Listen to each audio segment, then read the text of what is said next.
Hi friends, അസ്സലാമു അലൈക്കും. എല്ലാവർക്കും ഐഷ ശ്രീമേൾഡിൻ്റെ പുതിയൊരു വീഡിയോയിലേക്ക് സ്വാഗതം. ഇന്ന് ഞാൻ വന്നിട്ടുള്ളത് വളരെ സിമ്പിളായിട്ട് ചെയ്തെടുക്കാൻ പറ്റുന്ന ഒരു മഷ്റൂം പെപ്പർ റോസ്റ്റിൻ്റെ റെസിപ്പിയുമായിട്ടാണ്.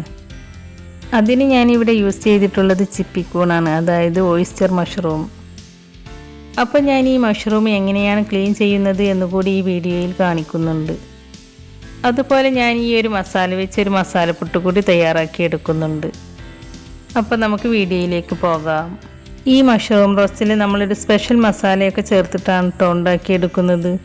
അപ്പോൾ നമുക്ക് ആദ്യം ഇതിലേക്കുള്ള മസാല റെഡിയാക്കി എടുക്കാം. അതിനായിട്ട് ഞാനിവിടെ 1.5 ടേബിൾ സ്പൂൺ മുഴുവൻ മല്ലിയും, 1 ടീസ്പൂൺ വലിയ ജീരകം, 2 ഏലക്ക, 3 ഗ്രാമ്പു, 1 ടേബിൾ സ്പൂൺ കുരുമുളക്, പിന്നെ 2 വറ്റൽമുളകും, ഒരു ചെറിയ കഷ്ണം പട്ട, അതുപോലെ ഒരു തക്കോലത്തിൻ്റെ ഈ ഒരു വലുപ്പത്തിലുള്ള ഒരു കഷ്ണവും എടുത്തിട്ടുണ്ട്. ഇനി നമുക്കിതെല്ലാം ഒന്ന് ചൂടാക്കിയിട്ടെടുക്കാം. അതിനായിട്ട് ഞാനൊരു പാൻ അടുപ്പത്ത് വെച്ചിട്ടുണ്ട്. പാൻ ചൂടായിട്ട് വരുമ്പോൾ നമുക്കിതെല്ലാം ഈ പാനിലേക്ക് ഇട്ട് കൊടുക്കാം. ഇനി ഇത് നന്നായിട്ടൊന്ന് വറുത്തെടുക്കണം. ഇത് കരിഞ്ഞു പോകരുത് കേട്ടോ. ചെറിയ തീയിലിട്ട് കൈവിടാതെ ഇതിങ്ങനെ ഇളക്കി കൊടുക്കുക. അപ്പോൾ ഇത് നന്നായിട്ട് മൊരിഞ്ഞു വരും. ഇത് മൊരിഞ്ഞു വരുമ്പോൾ തന്നെ നല്ലൊരു സ്മെല്ലാണ്. അപ്പോൾ ചിലർക്കൊക്കെ ഒരു സംശയമുണ്ടാകും, മല്ലിപ്പൊടി ചേർക്കാൻ പറ്റുമെന്ന്. ഇതുപോലെ മുഴുവനായിട്ടുള്ള മല്ലി വറുത്തെടുത്തിട്ട് ഉണ്ടാക്കിയെടുക്കുമ്പോഴാണ് കൂടുതൽ ടേസ്റ്റ് ഉണ്ടാവുക. നമ്മളിതിലേക്ക് എരിവിനായിട്ട് ഈ 2 വറ്റൽമുളകും 1 ടേബിൾ സ്പൂൺ കുരുമുളകും മാത്രമേ ചേർക്കുന്നുള്ളൂ. വേറെ മുളക് പൊടിയൊന്നും ചേർക്കുന്നില്ല. ഇനി നിങ്ങൾക്ക് ഇതിലും കൂടുതൽ സ്പൈസി ആയിട്ട് വേണമെങ്കിൽ നിങ്ങളുടെ എരിവിനനുസരിച്ച് മുളക് പൊടിയോ കുരുമുളക് പൊടിയോ ചേർത്ത് കൊടുക്കാം. ഇപ്പോൾ ഇത് നന്നായിട്ടൊന്ന് ചൂടായിട്ടുണ്ട്. ഇനി നമുക്ക് ഫ്ലെയിം ഓഫ് ചെയ്യാം. ഇനി ഇത് ചൂടാറി കഴിഞ്ഞാൽ മിക്സിയുടെ ചെറിയ ജാറിലിട്ട് നല്ല ഫൈൻ പൗഡറായിട്ട് പൊടിച്ചെടുക്കുക. ഇപ്പം ഞാനിത് നല്ല ഫൈൻ പൗഡറായിട്ട് തന്നെ പൊടിച്ചെടുത്തിട്ടുണ്ട്. ഇനി നമുക്കിതൊരു സൈഡിലേക്ക് മാറ്റി വെക്കാം. എന്നിട്ട് നമുക്ക് മഷ്റൂം ക്ലീൻ ചെയ്തിട്ടെടുക്കാം. ഞാനിവിടെ 200 ഗ്രാമിൻ്റെ ഒരു പാക്കറ്റ് ചിപ്പിക്കൂണാണ് എടുത്തിട്ടുള്ളത്. ഇത് ഞാനൊരു പ്ലേറ്റിലേക്ക് ഇട്ട് കൊടുക്കുന്നുണ്ട്. അപ്പോൾ ഇതാണ് കേട്ടോ ചിപ്പിക്കൂൺ, അതായത് ഓയിസ്റ്റർ മഷ്റൂം. ഈ മഷ്റൂം ഇതുപോലെ കയ്യിലെടുത്തിട്ട് കൈകൊണ്ട് തന്നെ ചെറുതായിട്ട് ഇങ്ങനെ പിച്ചി കൊടുത്താൽ മതി.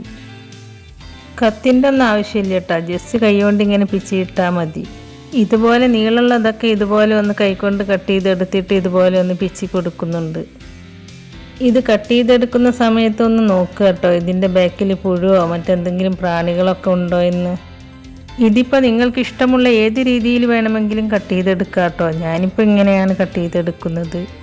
നിങ്ങൾക്കിത് വലുതായിട്ടാണ് വേണ്ടതെങ്കിൽ വലുതായിട്ട് കട്ട് ചെയ്തെടുക്കാം, അതല്ല ചെറുതായിട്ടാണ് വേണ്ടതെങ്കിൽ ചെറുതായിട്ടും കട്ട് ചെയ്തെടുക്കാം കേട്ടോ.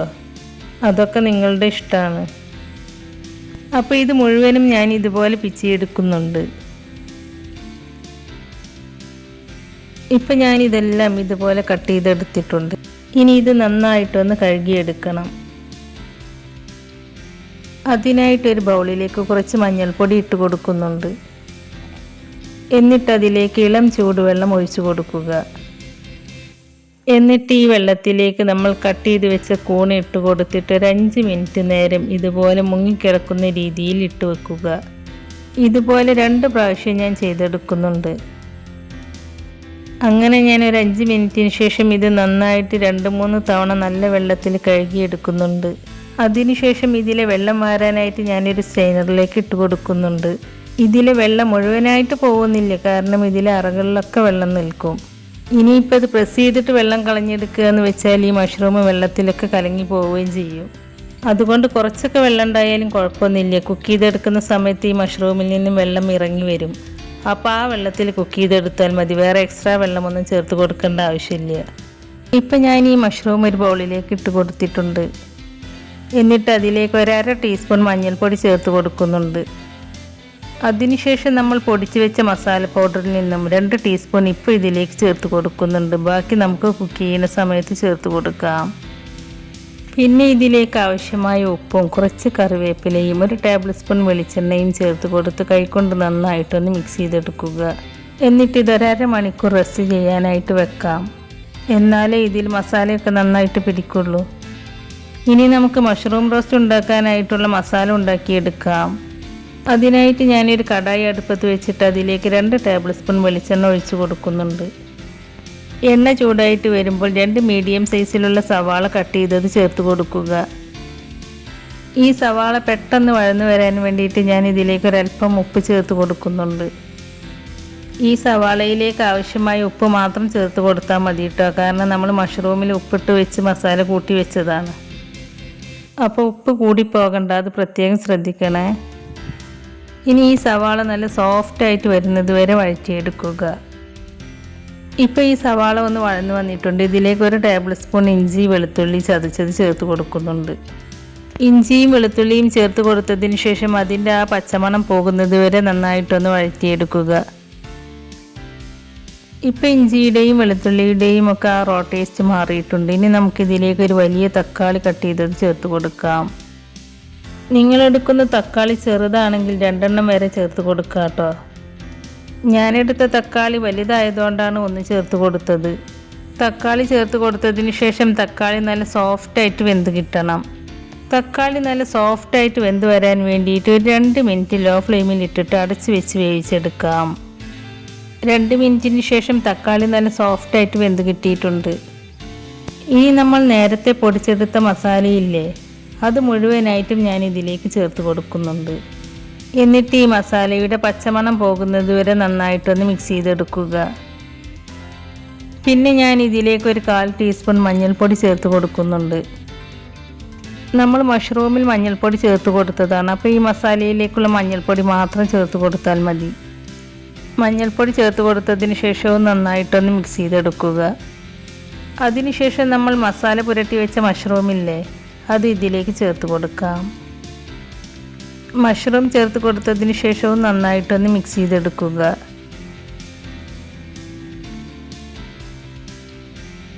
ഇനി ഞാൻ ഇതിലേക്ക് 2 തണ്ട് കറിവേപ്പില ചേർത്ത് കൊടുക്കുന്നുണ്ട്.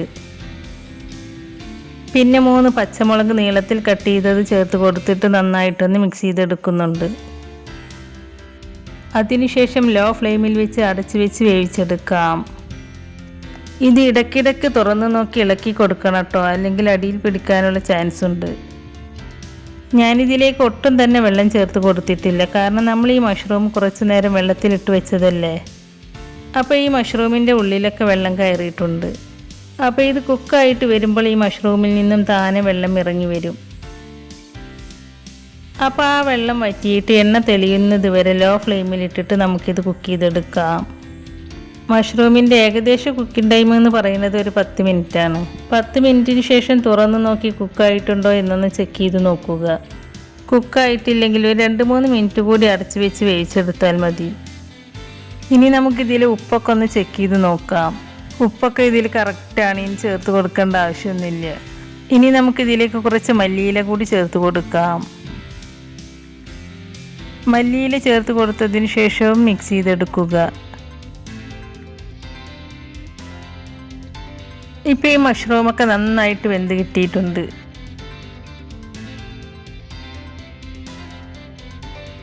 ഇനി നമുക്കിതൊരു പ്ലേറ്റിലേക്ക് സെർവ് ചെയ്യാം. ഇപ്പോൾ നമ്മുടെ വളരെ ടേസ്റ്റി ആയിട്ടുള്ള മഷ്റൂം പെപ്പർ റോസ്റ്റ് ഇവിടെ റെഡി ആയിട്ടുണ്ട്. ഈ മഷ്റൂം പെപ്പർ റോസ്റ്റ് ചോറിൻ്റെ കൂടെയും ചപ്പാത്തി, പൊറോട്ട എന്നിവയുടെ കൂടെയും ഒക്കെ കഴിക്കാൻ നല്ല ടേസ്റ്റാണ്. അപ്പോൾ നിങ്ങൾ ഒരു തവണ ഇതേപോലെ ഉണ്ടാക്കിയാൽ പിന്നെ നിങ്ങൾ എപ്പോഴും ഇതേപോലെ ഉണ്ടാക്കുമെന്ന് എനിക്ക് ഉറപ്പാണ്. കാരണം അത്രക്ക് ടേസ്റ്റാണ് ഈ മസാലക്ക്. അപ്പോൾ ഞാൻ ഈ മസാല വെച്ച് ഒരു മസാല പുട്ടുകൂടി തയ്യാറാക്കി എടുക്കുന്നുണ്ട് കേട്ടോ.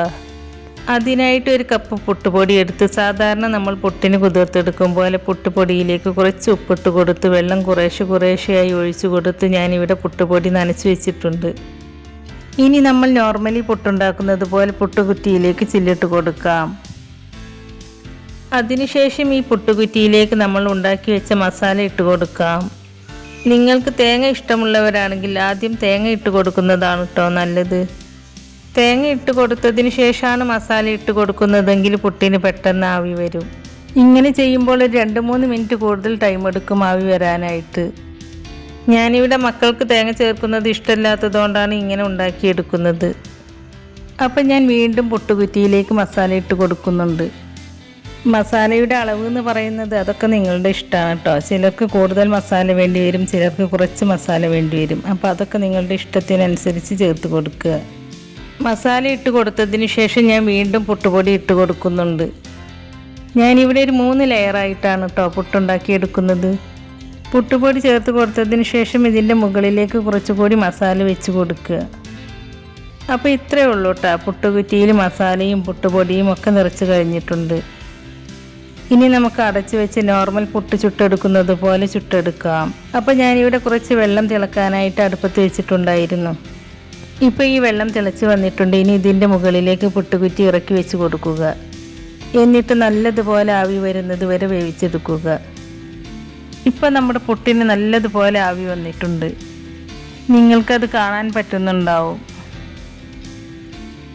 ഇനി നമുക്കത് എടുത്ത് മാറ്റിയിട്ട് ഒരു പ്ലേറ്റിലേക്ക് ഇതുപോലെ കുത്തി കൊടുക്കാം. പ്ലേറ്റിലേക്ക് ഈ പുട്ട് കുത്തി കൊടുക്കുന്ന സമയത്ത് നല്ലൊരു സ്മെല്ലൊക്കെ വരുന്നുണ്ട് കേട്ടോ. ഇപ്പം നമ്മുടെ മസാലപ്പുട്ടും ഇവിടെ റെഡി ആയിട്ടുണ്ട്. നല്ല ടേസ്റ്റാണ് കേട്ടോ ഈ പുട്ട് കഴിക്കാനായിട്ട്, പ്രത്യേകിച്ച് ചൂടോട് കൂടി കഴിക്കുമ്പോൾ. അപ്പോൾ നിങ്ങൾ ഇതുപോലെയൊക്കെ ഉണ്ടാക്കി നോക്കിയിട്ട് അതിൻ്റെ ഫീഡ്ബാക്ക് നമ്മുടെ കമൻറ്റ് ബോക്സിൽ എഴുതി അറിയിക്കാനും മറക്കരുത്.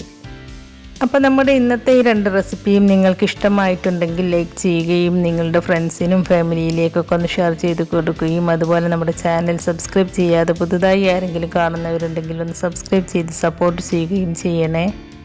സബ്സ്ക്രൈബ് ചെയ്യുമ്പോൾ കൂടെ കാണുന്ന ബെല്ലൈക്കണിൽ ക്ലിക്ക് ചെയ്ത് അതിൽ ആളെന്ന ഓപ്ഷൻ തന്നെ എനേബിൾ ചെയ്ത് വെക്കുകയാണെങ്കിൽ പുതിയ റെസിപ്പീസ് അപ്ലോഡ് ചെയ്യുമ്പോൾ അതിൻ്റെ നോട്ടിഫിക്കേഷൻ നിങ്ങൾക്ക് കിട്ടുന്നതാണ്. ഇൻഷാ അല്ലാഹ് പുതിയ റെസിപ്പീസുമായി വീണ്ടും വരാം. Thank you.